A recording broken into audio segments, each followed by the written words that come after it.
Hey everyone, this is Adam Elenbaas from Nightlight Astrology. Happy Friday, everybody.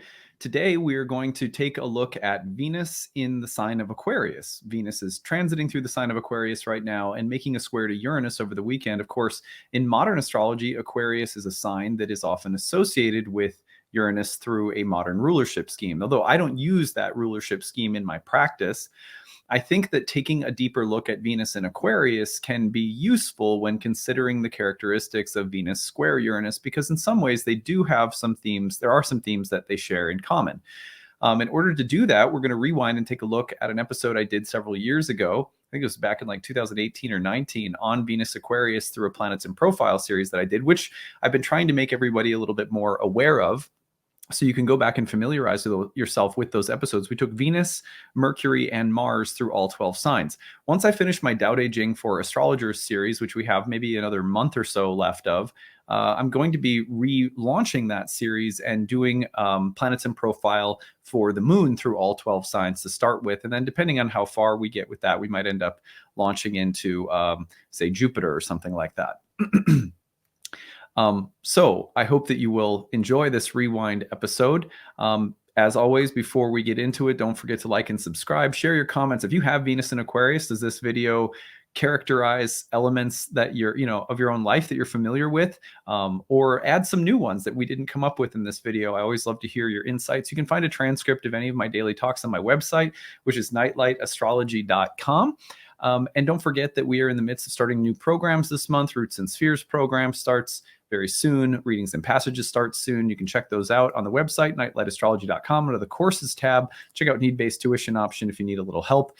Happy to help people out with that. So without further ado, I give you this rewind episode. We're going to take a deep dive into the meaning of Venus in the sign of Aquarius. Take it easy, everyone. Happy Friday. Hi, everybody. This is Adam Elenbaas from Nightlight Astrology, and you're listening to another episode of Planets in Profile. In this particular episode, we're going to be taking a look at Venus in the sign of Aquarius. So this is following on a theme that I've been working with in 2019 and 2018 last year, which is to follow the movements of Venus and Mars through the 12 signs, and then gradually we'll work our way into looking at other planets through the 12 signs. So each of these is just a brief profile. Usually it's a way of helping you understand both how to read or interpret the planet in a birth chart, as well as giving you some of the psychological characteristics of the planet and the sign and so forth. So, all right, I'm going to go ahead and share a little PowerPoint that I've made so that you can follow along with some of the notes that I've created for this. So in today's episode, we're going to be, again, looking at Venus in the sign of Aquarius. Now, Venus in Aquarius is not essentially dignified or debilitated. What do we mean by that? In all of the 12 signs of the zodiac, planets are thought to have different kinds of strengths or weaknesses based on the sign that they're in, whether it's their home sign or it's a sign that they struggle in. For example, every planet struggles in the sign that is opposite to its own home place. For example, the moon struggles in Capricorn, and the sun struggles in Aquarius, opposite signs of Cancer and Leo. And there's a kind of science behind all of this. Similarly, there are places where planets are exalted and places where planets are said to be in their fall. This is also, and there's intricate rationale behind these things that are very interesting, and maybe in a future video series we'll do just a bunch of talks on dignity. But when a planet is not in any major dignity, any major strength, or it's not debilitated either, then it's in a kind of neutral position. It's reliant upon the host of whatever sign it's in. Just like if I was in your house, I'd be reliant upon you. If it weren't my own home, you would be my host. I'd be sort of dependent upon you. If you were in a bad mood, if you were sick, it might be harder for me to like get a good meal or to have a good conversation with you or something like that, right? So now I'm just inviting myself into all of your homes. So Venus in Aquarius, not essentially dignified or debilitated. Venus is thus hosted by Saturn whenever she's traveling through Aquarius. So you can basically, anytime that you're reading Venus in Aquarius in a birth chart, to get more information about topics like love, friendship, beauty, grace, women, sometimes sisters, as well as things like sensuality and art and friendship. I think I already said that. You would look at the house position of Venus, like Venus is in Aquarius, but what house? That might give you some more information. But then look at Saturn. Where is Saturn? And does Venus have any aspectual connection with Saturn? If Venus is in Aquarius and in a trine with Saturn, it gives you a different kind of Venus than if Venus is in Aquarius and opposed to Saturn, which might be a little bit more difficult. So these kinds of things matter. We can't, of course, give some total breakdown of how to analyze Venus, but just so that you get started knowing that when a planet is not in its own sign, you have to look at its host. The position of Saturn in the chart will tell you a lot about the health and nature of Venus if Venus is in Saturn's home. That's always a starting point for Venus in Aquarius. Not only that, but when a planet is not in its own home sign, it will express itself in terms of the planet whose home it is in. And so Venus in Aquarius acts Saturnine, even though she's still Venus on a certain level, she's still the goddess, still interested in beauty and women and friendship and harmony and all this kind of stuff. Don't forget the shadows of Venus, which sometimes are envy, covetousness, lust, greed. But Venus in Aquarius will be herself, but she'll be filtering or expressing herself through the costume or lens of Saturn. So that's the way that you kind of analyze this at the outset. We also have to know some secondary factors about the sign of Aquarius. For example, Aquarius is a masculine sign, a solid sign, an air sign, and it's the domicile of Saturn again. What does it mean that it's masculine, solid, and an air sign? This is very important. So this comes during the middle of winter. And so it has that kind of wintry Saturnine feeling. But winter was thought to be a kind of wet time of year, which makes sense if you live in a wintry place that's not, the tundra. Wintry places like Maryland, where I live, for example, and the kind of the winter in the region of the world where astrology came about, winter is kind of a wet time. So archetypally, the winter season in the zodiac is sort of associated with a certain kind of wetness. And we're starting to see that moisture coming about even more in the sign of Aquarius because Capricorn is a bit more cold and dry, the previous Saturn-ruled sign in the winter series. So Aquarius comes next, and Aquarius is, again, going to be airier and lighter and is going to be more socially stimulating. Air signs start to lift things up and out and circulate them. So you're thinking of a more social, a more movable, a more dispersive and kind of outwardly expressive Saturnine quality in Aquarius. So Saturn is not just one Saturn. It's important. Sometimes we think of Saturn, we just think of cold, dry, rigid, harsh, severe, limiting. But actually, Saturn is also related to the sign of Aquarius, which is much more social, much more, it's less dry, it's becoming more moist. Air is typically air is thought of as warm and moist. The winter, you're getting a bit more of the moisture coming through in Aquarius. Of course, this is the water pourer, and we're talking in many ways about the sign that was coming right on it was looking forward towards spring. Once you get into this Aquarian time of year, in many ways you're anticipating, you're starting to move out of the darkness of winter and closer towards spring. So in ancient times, the water pourer, the mythology of the water pourer, which is complex, and I've covered in a previous video on the meaning of the sun in Aquarius. But one of the meanings of the water pourer was about the coming floods of the Nile, or the coming floods that would bring spring back again. And so there's this, this is a Saturn-ruled sign, but it's more movable, it's more social, and it's lighter than Capricorn. It's a good way of thinking about it. However, even though it's lighter and sort of more social, it's also more mental. Air signs tend to be a little bit more communicative, intellectual, thought and idea based, and so forth. So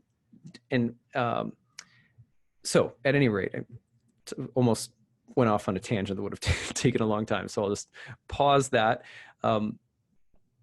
And let's just say that Aquarius is thus not only a place where Venus becomes Saturnine, but it's a special kind of Saturn. It's a little bit more, it's more social, it's more airy, it's lighter.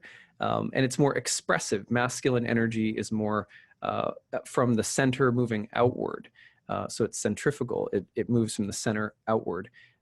And so it's an expressive place for Saturn, which is interesting because a lot of times we think of Saturn, we typically think of Saturn, we're thinking of a Saturn and Capricorn type of energy, which is a little bit more inert and grounded and stuff like that. But Saturn is a diverse planet and has a range of different expressions. So at any rate, there's not a one-to-one correlation between planets, by the way, and like elements or modalities. And sometimes we get that confused. It actually hinders us in understanding a planet. So more on that some other time. One of the ways that you can see Saturn expressing itself in Aquarius is through, again, the seasonal symbolism. And we talked a lot, when I talked about Venus and Capricorn, I talked about walls and barriers and what's outside the barrier versus what's inside. And in a kind of pagan, earthy sense, right? But the same kind of Saturnine emphasis on boundaries and barriers and what's inside of them or outside of them is also very apparent in the sign of Aquarius. So let me see if I can explain this briefly. In Aquarius, you're looking at a fixed time of the year. What does fixed mean? It comes during the middle of a season, and it's the most stable expression of seasonal energy within that season, so the middle of winter. However, the yin or yang part of the year also really matters. For example, Aquarius is in the middle of winter, but it's aspiring toward the light. It's moving upward. The year, the ecliptic in the path of the sun is lifting upward toward the north. The days are getting longer. So you have fixed winter, which is in a sense deep yin, entrenched yin, but it's gradually moving toward the light. So similarly in Aquarius, you have a time of year that is related to entrenched material structures, right? In a sense, the dogmas of the world, those things that are fundamental and solid. That's fixed yin. But you have the movement gradually toward a brighter future. And so very typical for Aquarians of any kind, but we'll talk about Venus and Aquarius in a second, very typical for Aquarius is the interest in both fixed or entrenched idealism or fixed or entrenched structures as well as idealism. I'll explain this when we look at some of the people who had Venus in Aquarius, but you can think, for example, of someone who is, I'll give you an example of someone with a bunch of Aquarius energy, be like, Oprah Winfrey. She's one of the people on our list with Venus in Aquarius. Here you have someone whose entire life trajectory and their professional destiny has been defined by looking at the status quo, right? The entrenched yin, the structures that are, and trying to both sort of work within them. I mean, you kind of have to worship them in order to become a popular, mega millionaire, billionaire, whatever she is. But also there's this desire to move beyond the status quo, to be an innovator. And this is very typical for Aquarians, but it's coming from Saturn. Saturn is both the golden age, looking backward, like the two-faced Janus, the golden age that looks backward, as well as the tendency to look forward toward a better time. For example, the Make America Great Again slogan is so Saturn, right? Because you're looking back at a golden age. It was great. It was ideal. It was the perfect thing. You're looking at the fixed structure that is crumbling as spring is coming and as new life is coming. Or you're looking at the fixed structure and you're looking at it as dark. Oh, what's happened to America? It's become so ungreat, and that's the fixedness of the yin. It's either what used to be that was so good that's now crumbling, or what is that's the dark thing that is and the light thing that's coming. But either way, Saturn is drawing the boundary between the past and the future very strongly in this sign, because you're looking at the middle of winter where the yin or materiality is really fixed. And that either represents something that you're holding on to, right? Ideally, even though light and change is coming, or it represents some terrible thing that is, some darkness that is, some ignorance that is, and the desire to move beyond it as the light is coming. That kind of duality is like built into Aquarius, and it's a Saturnine reality in the classical language. So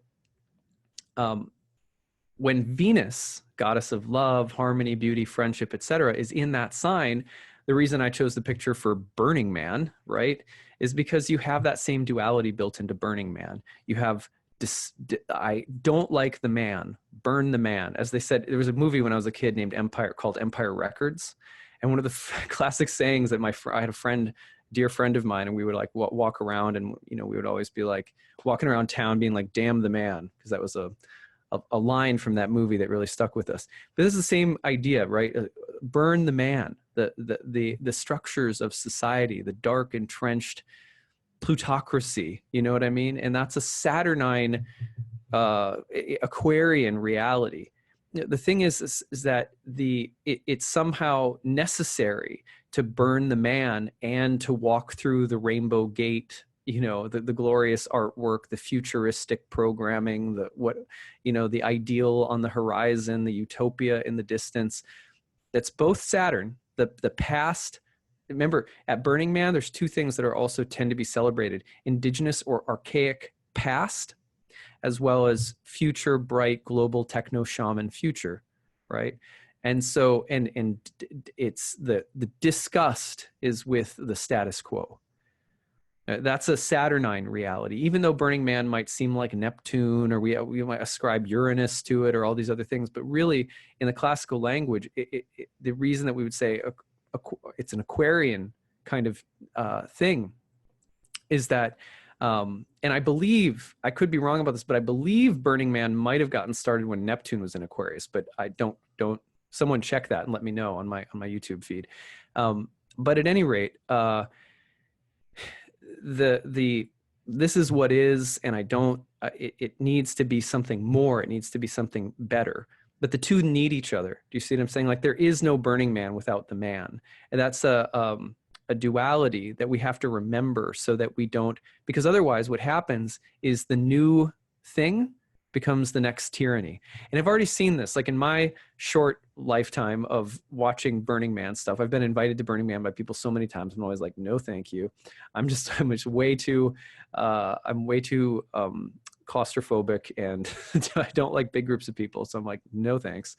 But look, in even my lifetime of watching Burning Man, every year now, I've watched it become more and more and more materialistic. And I've watched people that I know that were big enthusiasts of Burning Man say, oh, it's really not what it used to be. It's so commercial now, blah, blah, blah, blah, blah.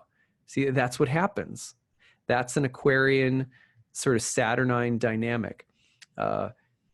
Che Guevara is sexy and interesting, and then he's and then he's a black light poster and a t-shirt that a billion people have, and you know what I mean?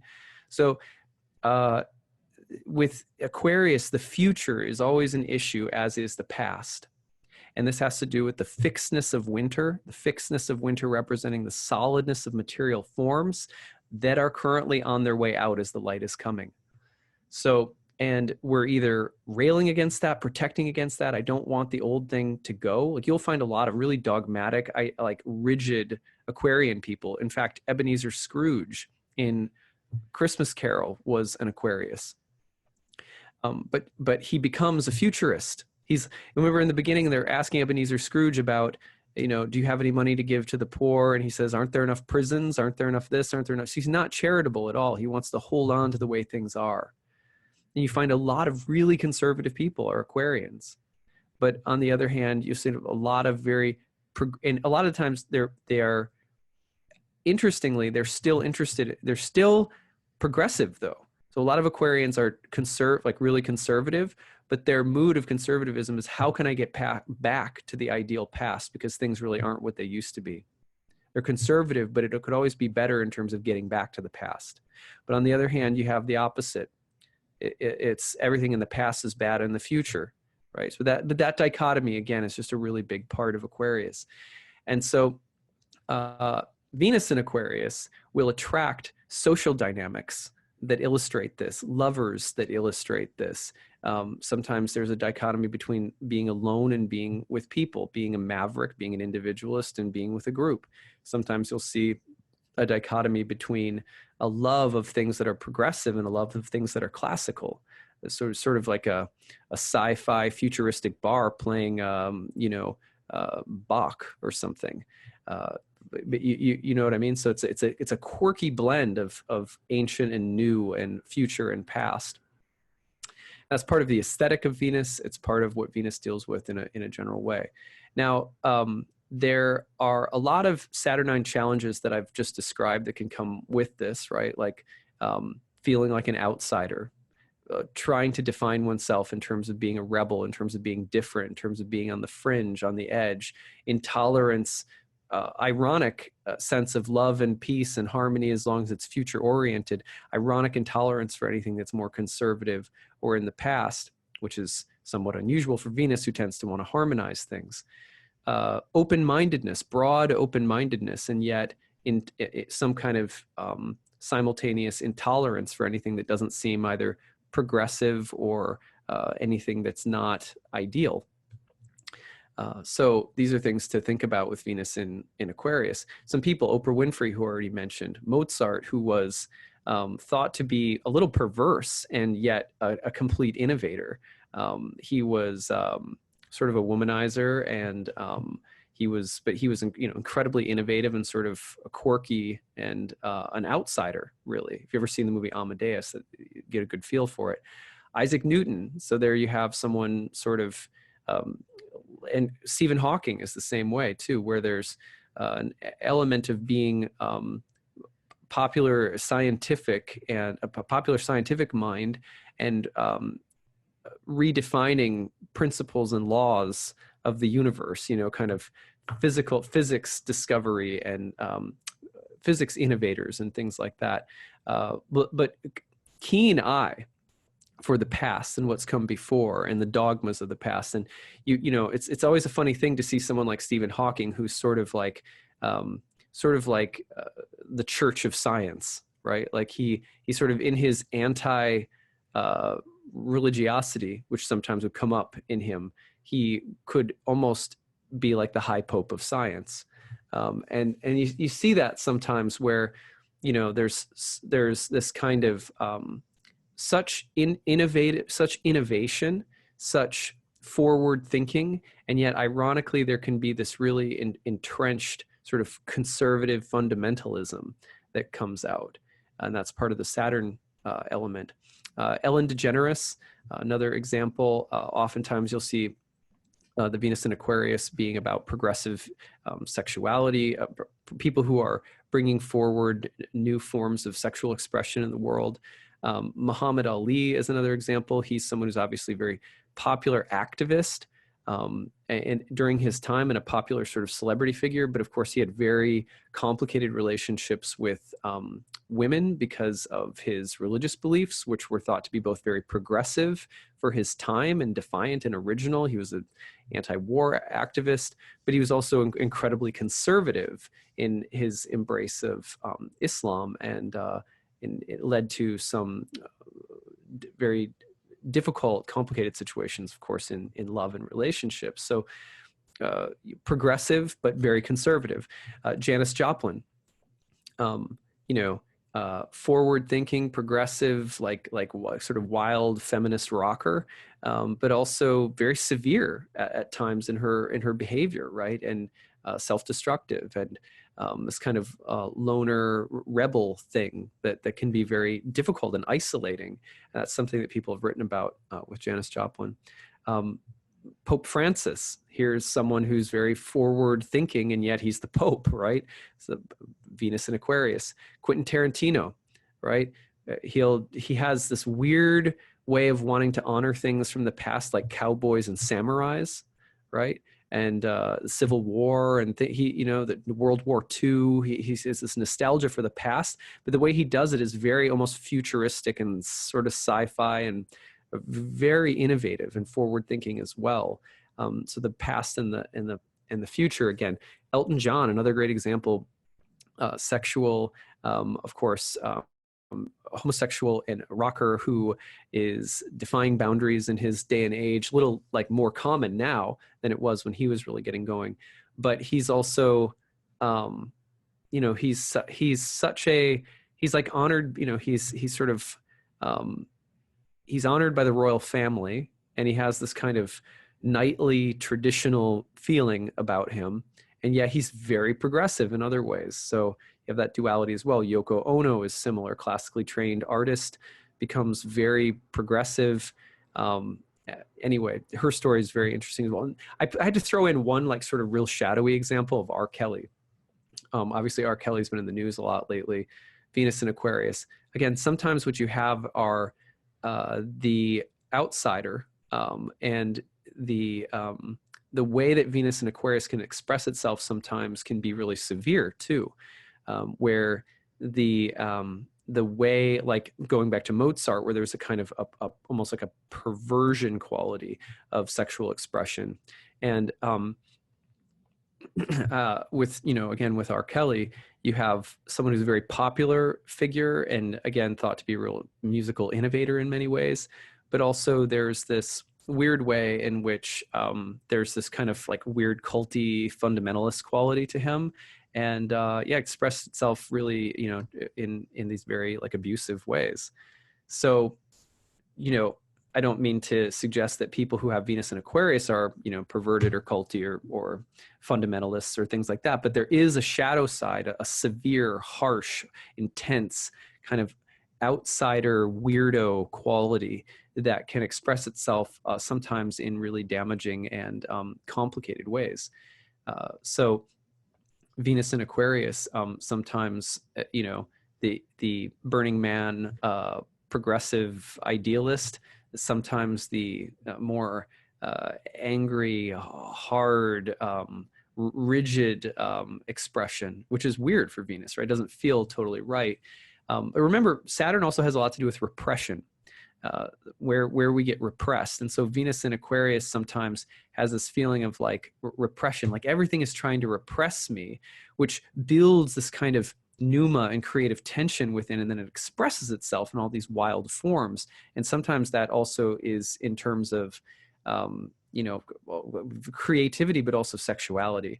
And it has it's like boundary defying, and it has to go beyond the limitations of Saturn sort of sexually, or in terms of how one expresses one's energy.